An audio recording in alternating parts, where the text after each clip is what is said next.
사무엘상 19장 사울이 그의 아들 요나단과 그의 모든 신하에게 다윗을 죽이라 말하였더니 사울의 아들 요나단이 다윗을 심히 좋아하므로 그가 다윗에게 말하여 이르되 내 아버지 사울이 너를 죽이기를 꾀하시느니라. 그러므로 이제 청하노니 아침에 조심하여 은밀한 곳에 숨어 있으라. 내가 나가서 네가 있는 들에서 내 아버지 곁에 서서 내 일을 내 아버지와 말하다가 무엇을 보면 내게 알려주리라 하고 요나단이 그의 아버지 사울에게 다윗을 칭찬하여 이르되 원하건대 왕은 신하 다윗에게 범죄하지 마옵소서. 그는 왕께 득죄하지 아니하였고 그가 왕께 행한 일은 심히 선함이니이다. 그가 자기 생명을 아끼지 아니하고 블레셋 사람을 죽였고 여호와께서는 온 이스라엘을 위하여 큰 구원을 이루셨으므로 왕이 이를 보고 기뻐하셨거늘 어찌 까닭 없이 다윗을 죽여 무죄한 피를 흘려 범죄하려 하시나이까. 사울이 요나단의 말을 듣고 맹세하여 여호와께서 살아계심을 두고 맹세하거니와 그가 죽임을 당하지 아니하리라. 요나단이 다윗을 불러 그 모든 일을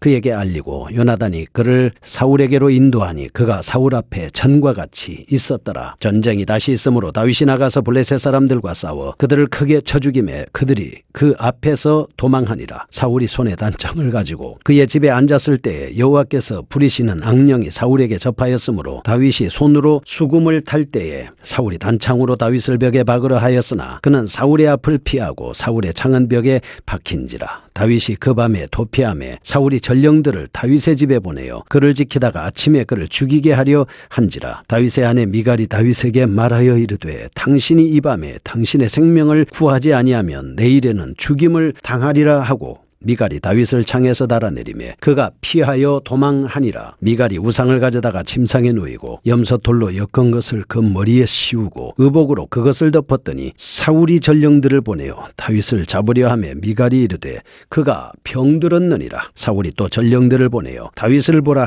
하며 이르되 그를 침상째 내게로 들고 오라. 내가 그를 죽이리라. 전령들이 들어가 본즉 침상에는 우상이 있고 염소털로 엮은 것이 그 머리에 있었더라. 사울이 미갈에게 이르되 너는 어찌하여 이처럼 나를 속여 내 대적을 놓아 피하게 하였느냐. 미갈이 사울에게 대답하되 그가 내게 이르기를 나를 놓아 가게 하라 어찌하여 나로 너를 죽이게 하겠느냐 하더이다 하니라. 다윗이 도피하여 라마로 가서 사무엘에게로 나아가서 사울이 자기에게 행한 일을 다 전하였고 사울과 다윗과 사무엘이 나요스로 가서 살았더라. 어떤 사람이 사울에게 전하여 이르되 다윗이 라마나요스에 있더이다 하매 사울이 다윗을 잡으러 전령들을 보냈더니 그들이 선지자 무리가 예언하는 것과 사무엘이 그들의 수령으로 선 것을 볼 때에 하나님의 영이 사울의 전령들에게 임하매 그들도 예언을 한지라. 어떤 사람이 그것을 사울에게 알림해 사울이 다른 전령들을 보냈더니 그들도 예언을 했으므로 사울이 세 번째 다시 전령들을 보냈더니 그들도 예언을 한지라. 이에 사울도 라마로 가서 세고에 있는 큰 우물에 도착하여 물어 이르되 사무엘과 다윗이 어디 있느냐. 어떤 사람이 이르되 라마나요스에 있나이다. 사울이 라마나요스로 가니라. 하나님의 영이 그에게도 임하시니 그가 라마나요스에 이르기까지 걸어가며 예언을 하였으며 그가 또 그의 옷을 벗고 사무엘 앞에서 예언을 하며 하루 밤낮을 벗은 몸으로 누웠더라. 그러므로 속담에 이르기를 사울도 선지자 중에 있느냐 하니라. 아멘. 사무엘상 19장입니다. 18장에서는 다윗의 인기가 국민들로부터 극에 달했습니다. 사울의 시기가 점점 더 심해짐을 볼 수 있었습니다. 19장에서는 이로 인해서 사울은 다윗을 죽이고자 여러 가지 음모를 꾸미고 있는 가운데 보호받는 다윗의 모습을 볼 수가 있습니다. 1절에서 7절은 요나단이 돕습니다. 8절에서 17절은 미갈이 돕습니다. 18절에서 24절은 하나님께서 도와주십니다. 이렇게 요나단, 미갈, 하나님께서 도와주심으로 다윗은 살아남을 수가 있었습니다. 1절, 9절, 11절, 20절에는 4번씩이나 죽을 고비를 넘기는 숨막히는 위기의 장면들이 나오고 있습니다. 이미 18장 10절, 11절에서도 결행되었던 다윗을 살해하려던 시도가 19장에 이르러 절정에 달하고 있다. 이렇게 볼 수 있습니다. 그런데 18장에서의 살해 시도는 다만 사울이 악신에 사로잡힌 나머지 벌어지게 된 지극히 충동적인 것이었습니다. 그러나 19장에서의 시도들은 치밀한 계획 아래 진행된 살해의 음모 그 자체라고 할 수가 있겠습니다. 하지만 이런 사울의 음모에도 불구하고 자신의 목숨을 보존할 수 있는 다윗, 하나님께서 사울의 음모가 진행될 때마다 특별히 사울의 자녀들을 동원해서 그 음모를 저지하셨습니다. 심지어 하나님께서는 직접 사울의 모의 의도를 저지하기까지도 했습니다. 19장에서 이 같은 장면을 보여주면서 하나님께서 다윗과 함께 하신다는 사실을 강조하고 있습니다. 이처럼 하나님께서는 다윗을 구출하기 위한 하나님의 대행자로서 요나단과 미가를 동원해 주셨습니다. 이들은 사실 자신의 아버지의 이익을 대변해야 될 사람들이었습니다. 따라서 바로 이러한 자들이 아버지의 뜻을 거슬러 다윗의 구출을 도왔다는 것은 매우 의미심장한 일이다, 이렇게 볼 수가 있습니다. 우리가 여기서 명심해야 될 것은 사울의 자식들이 사울이 아닌 다윗을 도왔다는 것은 다윗에게 아무런 잘못이 없었음을 증명하고 있다, 이렇게 볼 수가 있습니다. 만일 다윗에게 잘못이 있다고 하면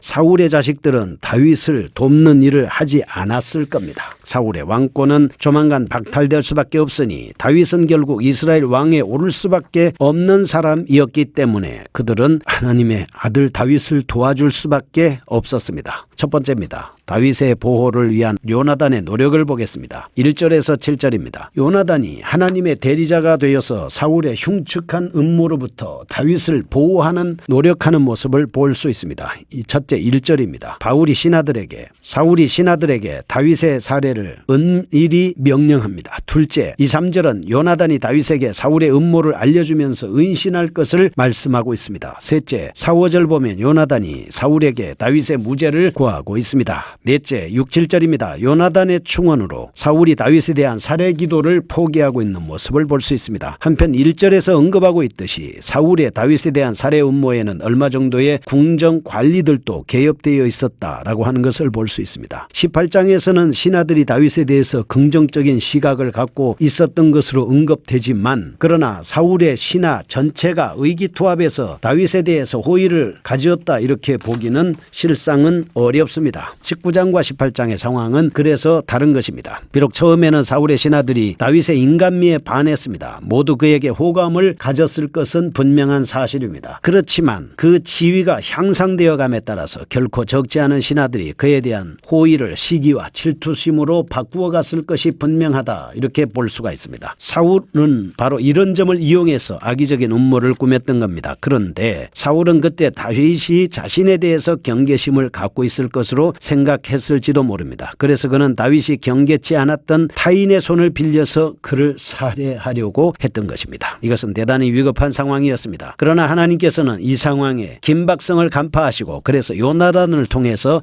이 사태를 진정시키려고 하셨습니다. 그렇지만 요나단이 다윗의 생명을 위해서 사울에게 직언을 할 수 있었던 것은 그가 다윗의 신실성을 전폭적으로 신뢰할 수 있었던 까닭이었다, 이렇게 봐야 합니다. 물론 그에게는 아버지와의 관계에 이끌리지 않고 오직 정의에 입각해서 사태에 대처하는 신앙적인 용모가 있었습니다. 그는 하나님의 뜻을 우선적으로 해서 그 뜻에 신앙을 최고의 가치로 여기는 인물이었다라고 하는 것을 분명히 알 수 있습니다. 바로 이런 요나단이었기 때문에 그는 아버지의 사울의 음모가 갖는 부당성을 역설하면서 철회할 것을 말하고 있습니다. 하나님께서는 이처럼 도처에 하나님의 사자를 예비하십니다. 하나님의 종들을 보호하고 계십니다. 여기서 우리는 다음과 같은 사실을 깨달을 수가 있습니다. 첫째, 신전의식을 소유한 자만이 진정한 정의의 실천자가 될 수 있다. 두 번째, 하나님과 성도 간의 영적인 관계는 어떤 혈육적 관계보다 더 우선적이다라고 하는 것을 알 수가 있습니다. 셋째, 성도들은 그 어떤 환경에서도 하나님의 도움의 손길을 맛볼 수 있다라고 하는 점입니다. 두 번째입니다. 다윗의 보호를 위한 미갈의 노력입니다. 8절에서 17절, 요나단을 하나님의 대행자로 삼아서 다윗을 사울의 음모로부터 보호해 주셨습니다. 여기에서는 하나님께서 사울의 딸 미갈을 통해서 다윗의 목숨을 구하는 사실을 볼 수가 있습니다. 첫째 8절입니다. 사울의 시기와 질투심을 격발시킨 요인이 발생하고 있습니다. 둘째 9절과 10절, 사울의 충동적인 다윗 살해를 기도하고 있습니다. 세 번째입니다. 11절에는 사울의 계획적인 다윗 살해 기도입니다. 네 번째 12절에서 17절은 미갈이 다윗의 목숨을 구출하는 장면을 볼 수가 있습니다. 8절, 에스담밈 전투 이후에 블레셋과 이스라엘 사이의 국지전은 계속되고 있었습니다. 이 국지전은 하나님께서 다윗의 이름을 높이기 위해 역사하실 수 있는 하나의 장이기도 하였다, 이렇게 볼 수가 있는 겁니다. 하나님께서 국지전을 통해서 다윗이 이스라엘 왕위에 용이하게 오를 수 있도록 계속적으로 첩경을 평탄해 나가는 모습을 우리는 볼 수가 있습니다. 그런데 이처럼 하나님께서 다윗과 함께 하신다는 명백한 사실은 사울의 시기심을 격발시키기에 충분했습니다. 그래서 악신에 사로잡힌 그는 이전처럼 다윗을 창으로 찌르려 했지만 실패했습니다. 그의 실패는 너무나 당연한 것이었습니다. 11절에서 17절 이후 다윗은 사울을 피해서 돌아가 미갈의 도움을 받습니다. 여기서 도망하게 되죠. 미갈이 구출해서 이렇게 다윗을 살리는 일을 하게 된 것입니다. 사울은 하나님으로부터 버림받아 악신의 지배나 받으면서 딸로부터 외면당하는 인물로 묘사하고 있습니다. 사울의 모습은 하나님의 도우심과 심지어 사울의 딸 미갈의 도움까지도 받는 자로서 묘사되는 다윗과의 관계의 모습과는 너무나 차이가 있다 볼 수가 있습니다. 기회가 있을 때마다 다윗을 죽이려고 시도하는 사울의 모습과 반대로 죽음당할 뻔한 위기를 몇 차례씩이나 넘기면서까지도 살아남는 다윗의 대조적인 모습은 하나님이 함께 하시는 사람의 모습이 어떻게 되는가라고 하는 것을 알 수가 있습니다. 특히 여기서 주목해야 할 바는 미갈은 다윗을 올무에 빠뜨리기 위해서 사울이 그에게 준 딸이었습니다. 미끼로 주었음에도 불구하고 실패하고 말았습니다. 세 번째, 다윗의 보호를 위한 하나님의 노력입니다. 요나단, 미갈 이런 대행자를 통해서 하나님은 다윗을 보호해 주셨습니다. 첫째, 18절에서는 다윗이 사무엘에게로 도망칩니다. 19절에서 21절 사울이 보낸 세 번째 자객들까지 황홀경에 빠지는 모습을 볼 수가 있습니다. 세 번째, 22절에서 24절입니다. 사울도 황홀경에 빠지는 모습을 볼 수가 있습니다. 미갈의 도움을 받아서 사울을 피해서 도주할 수 있었습니다. 그러나 이스라엘 영토 안에 있는 한 사울의 처분에 달려 있었음이 분명합니다. 즉 사울은 그 당시에 온 이스라엘을 좌지우지할 수 있는 절대 권력자였습니다. 그의 말 한마디가 법 자체였습니다. 18절에서 다윗이 사무엘을 찾은 것은 그래서 너무 당연한 것이었습니다. 왜냐하면 사무엘의 도움을 받지 않으면 그런 살아남을 수 없는 처지에 놓여 있었습니다. 20절 보면 현실 상황은 다윗의 기대를 무너뜨리기에 좋겠습니다. 사실 사무엘은 이미 정치적 영향력을 갖고 있지 않았습니다. 그는 다윗에게 어떤 결정적 도움도 주지 못했습니다. 4절과 7절에 의하면 이미 사울은 요나단에 의해서 설득당해 본 경험과 12절에서 17절 미갈로부터 속아본 경험이 있는 터였기 때문에 다윗을 구출하려는 사무엘의 어떤 노력도 허사일 것이 뻔했습니다. 하지만 이때 하나님께서는 비상수단을 써서 다윗을 구출하셨습니다. 20절 보면 하나님께서는 사무엘의 지도를 받던 생도들로 하여금 집단적으로 예언을 하도록 성령을 부어주셨습니다. 21절 자객이 왔지만 그들도 역시 보자마자 예언을 하고 황홀경에 빠집니다. 첫째, 둘째, 세 번째 전령들이 다 그렇게 은혜를 받게 됐습니다. 네 번째, 사울은 아예 떠날 때부터 그는 하나님 앞에서 예언을 하기 시작했고 그래서 그는 와서 왕이지만 옷을 벗고도 누워서 이렇게 황홀경에 빠져 있는 모습을 볼 수가 있습니다. 이는 왕위가 좀 패해질 것이다 라고 하는 것을 예언하고 있습니다. 결과적으로 첫째, 잠언 16장 9절에서 말씀처럼 사람이 마음으로 자기의 길을 계획할지라도 걸음을 인도하시는 분은 여호와다. 둘째, 하나님께서는 성도가 극한 상황에 처하면 비상조치를 통해서도 구원하신다는 것입니다. 거룩하신 하나님 아버지 감사합니다. 하나님이 함께 하시면 어떤 상황에서도 이길 수가 있습니다. 예수님의 이름으로 기도합니다.